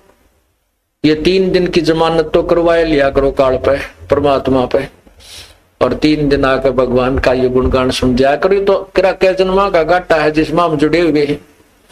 अर्ज करा करो भगवान हमें समय दे, हम जा सके अपने परमात्मा की महिमा सुनने के लिए। रोया करो कभी उनके चरणों में पड़ के वहीं पर, तो वो जमानत लेगा तभी आन देंगे आपको, ना काल नहीं छोड़ा। तो अब इस घाटे में जोड़ रहा है, फिर तेली का बैल बना देगा, गधा बना देगा, फिर वहां नहीं छूटना। तो अब हम प्रयत्न कर सकते हैं, अब हम छूट सकते हैं। परमात्मा का सहारा है, हमारे पास ज्ञान है और फिर सच्चा नाम है। आप पूरा प्रयत्न करें। बोलो सतगुरुदेव की जय।